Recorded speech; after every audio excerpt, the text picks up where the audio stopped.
नमस्कार दोस्तों, मैं हूं कपिल शर्मा और आप देख रहे हैं एनएन डिजिटल। आज गुजरात और हिमाचल के चुनाव नतीजे आए हैं तो बात उन्हीं की होगी।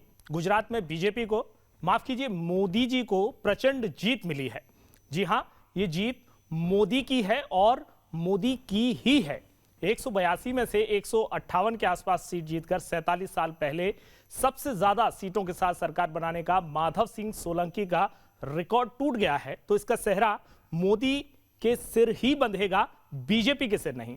अब आप सोच रहे होंगे कि मोदी और बीजेपी तो एक ही हैं, बीजेपी पार्टी है और मोदी उसके नेता। सिंपल। फिर मैं मोदी और मोदी की रट क्यों लगा रहा हूं? लेकिन राजनीति में हिसाब किताब इतना सिंपल होता तो फिर रीड बिटवीन लाइंस जैसे मुहावरे अपना अर्थ ही ना खोते थे।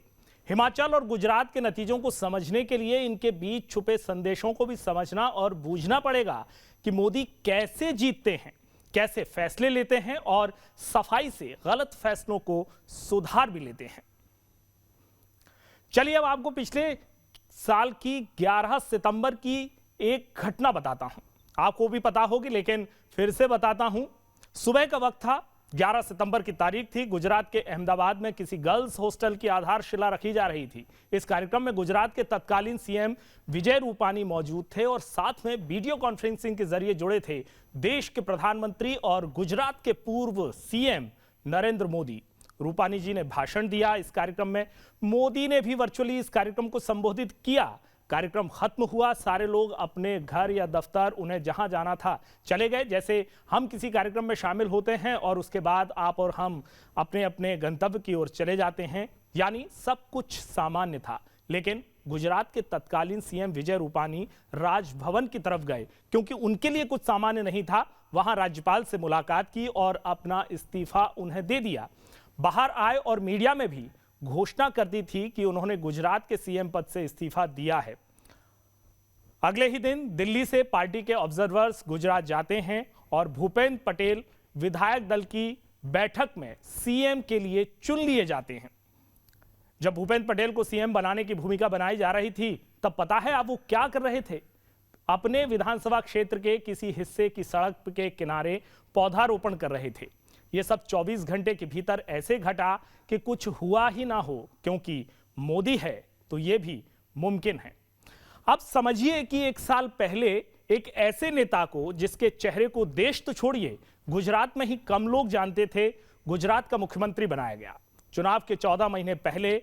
और आज जब गुजरात चुनाव के नतीजे आए हैं तो उसी चेहरे की अगुवाई में बीजेपी पिछले 50 साल की सबसे बड़ी जीत दर्ज करती है। 158 सीट हासिल करती है। वो 27 साल सत्ता में रहने के बाद तो सेहरा मोदी के मस्तक पर ही होगा, क्योंकि मोदी है तो मुमकिन है। अब बीजेपी की जीत का सेहरा मोदी के सिर सजेगा तो चमत्कार सिर्फ मोदी के चेहरे का ही नहीं, मोदी की रणनीति और मोदी के मैसेज यानी संदेश भी जीत का जरिया बनते हैं। गुजरात की जीत को सामने रखकर हम अगर कुछ पीछे जाएंगे तो यह बात और पुख्ता होगी कि ब्रांड मोदी की मजबूती रिस्क और कॉन्फिडेंस दोनों के सहारे चलती है। वो दोनों से ही लवरेज है। पिछले ही साल की बात है, उत्तराखंड में बीजेपी के लिए सरकार बचाना मुश्किल लग रहा था। चुनाव सिर पर थे लेकिन ऐसा लग रहा था कि सरकार की से जो नाराजगी है वो जो वापसी है बीजेपी को उत्तराखंड में नहीं करने देगी। बीजेपी ने उत्तराखंड में चुनाव से एक साल पहले सीएम त्रिवेंद्र सिंह रावत को हटा करके तीरथ सिंह रावत को सीएम बना दिया। लेकिन इस कदम में बीजेपी को कहीं चूक लगी तो 6 महीने पहले फिर उत्तराखंड में तीसरे सीएम पुष्कर सिंह धामी को लाने में हिचक नहीं की।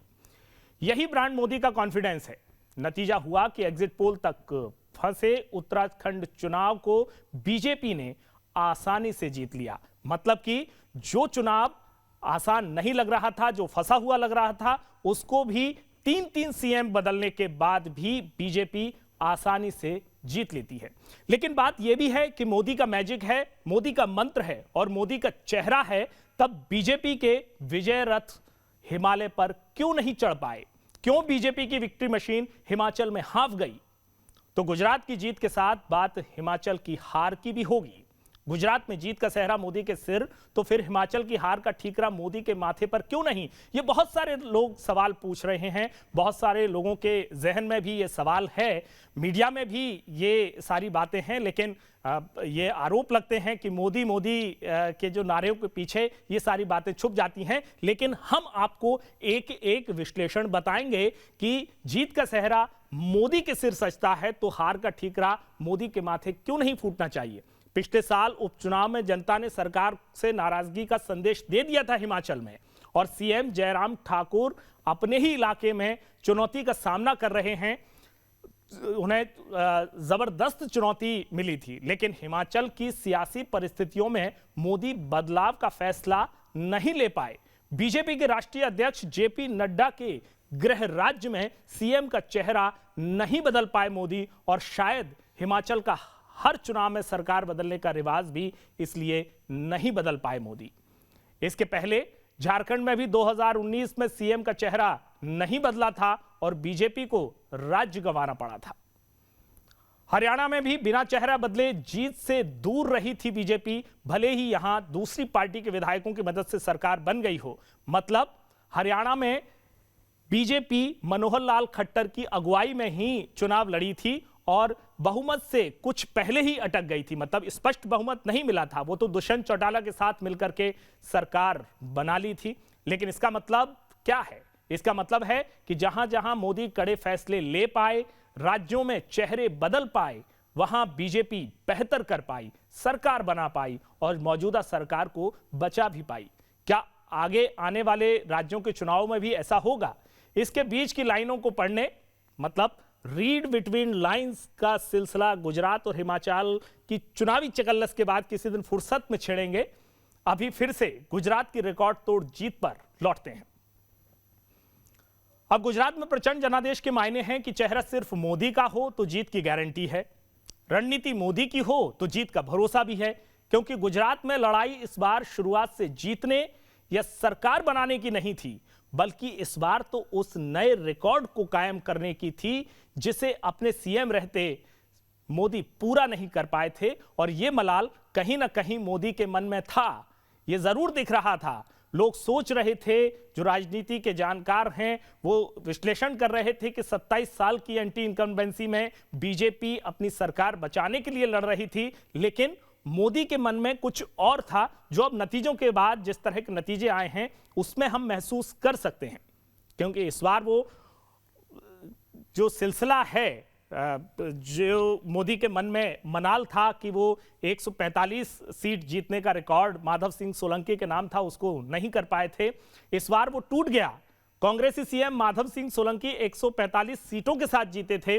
अब बीजेपी की जीत का आंकड़ा उससे कहीं ज्यादा है और मोदी जीत के हीरो हैं।